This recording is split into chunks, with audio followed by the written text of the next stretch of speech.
Hi friends, ఎలా ఉన్నారండి మీరందరూ? నేనైతే చాలా బాగున్నాను. ఈరోజు మీకు ఇది బాగా అంతరించిపోతుందండి. ఎందుకంటే బిర్యానీలు, పులావులు అవి ఇవి different types of rice varieties వచ్చేసి పక్కా ఆంధ్ర స్టైలు పులావ్ కాదు పలావ్. ఇది బాగా అంతరించిపోతున్న రెసిపీ అనమాట. దాన్ని నేను మీకు చూపిద్దామని చెప్పేసి వచ్చేసాను. అది ఎలా తయారు చేయాలో చూద్దామా?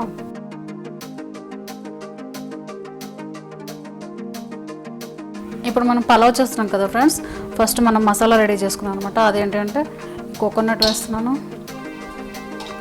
తర్వాత అన్నాస పువ్వు, నట్మగ్, యాలకులు, ఇలాచి, లవంగాలు, దాల్చిన చెక్క, అలాగే ధనియాలు, కొరియాండర్ సీడ్స్, తర్వాత జింజర్ గార్లిక్,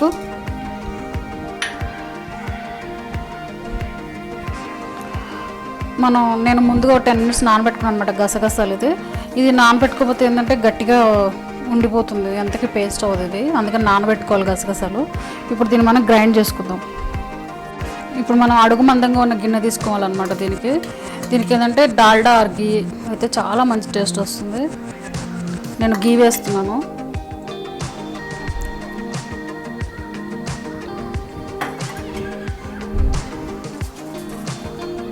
తర్వాత వచ్చేసి బేలీవ్స్,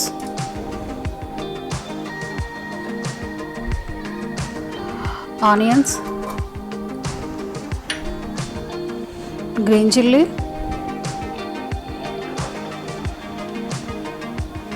క్యాష్యూనట్స్. ఇది కొంచెం ఫ్రై చేసుకుందాము.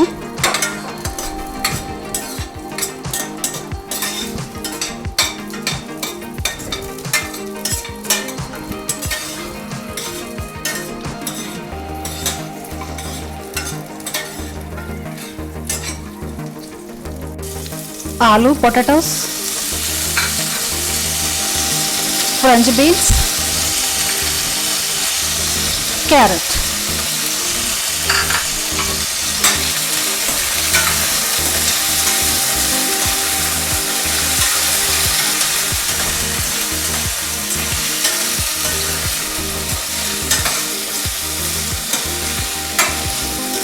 ఇది కొంచెం ఫ్యూ మినిట్స్ ఫ్రై చేసుకుందాం అన్నమాట. బఠానీ, తర్వాత మిల్మేకర్ అనమాట. ఇది నేను హాట్ వాటర్లో 10 minutes సోక్ చేశాను వీటిని.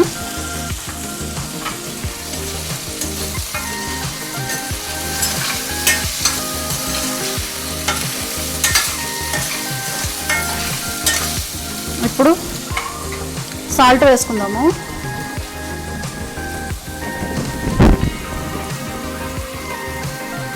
ఇది మన టేస్ట్ తగినంత సాల్ట్ అనమాట. నాకైతే ఇది కొంచెం సరిపోతుంది.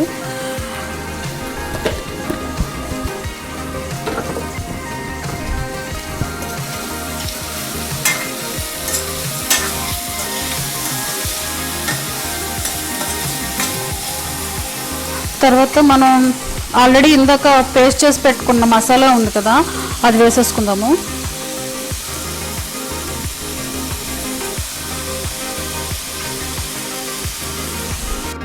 ఇప్పుడు మనం మూత పెట్టేసుకుందాము. ఒక 10 minutes బాగా మగ్గుతాయి. ఇప్పుడు కొంచెం పుదీనా వేస్తున్నాను, అలాగే కొత్తిమీర తరుగు.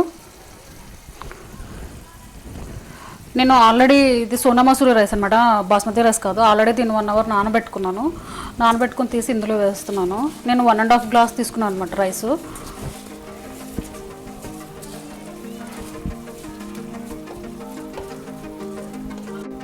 నేను బియ్యం నానబెట్టుకున్న వాటర్ ఉంది కదా, దాన్ని వేస్ట్ చేయడం ఎందుకు, ఇందులోనే వేసేస్తున్నాను.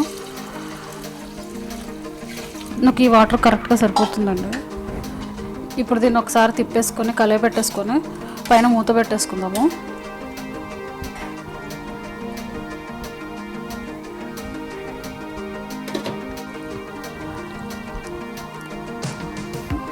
ఇలా బాగా మరుగుతూ ఉన్నప్పుడు ఒక్కసారి దీన్ని ఇలా తిప్పేసేసుకుని, ఎందుకంటే ఇందులో ఉన్న కొబ్బరి, గసగసాలు వీటి వల్ల అడుగు అంటిపోతుంది అనమాట. అందుకే అడుగు మందంగా ఉన్న గిన్నె పెట్టుకోవాలి దీనికి.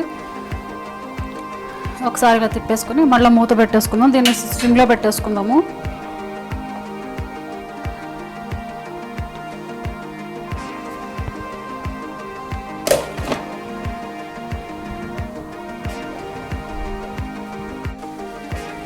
ఇప్పుడు ఈ స్టేజ్లో ఉన్నప్పుడు కొంచెం నెయ్యి వేసుకుందాము. నెయ్యి వేసుకొని ఒకసారి ఇలా పెట్టేసుకొని మళ్ళీ మూత పెట్టేసుకున్నాం అనమాట. ఈ నీరంతా బాగా మగ్గిపోయే వరకు సిమ్లో మాత్రం పెట్టుకొని చేసుకోవాలి ఇది.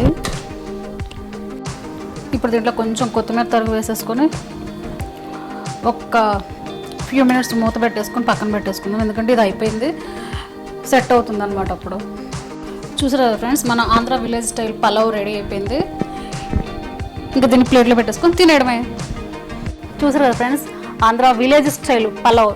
మీకు కనుక మా వీడియో నచ్చినట్టయితే లైక్ చేయండి, షేర్ చేయండి, కామెంట్ చేయండి.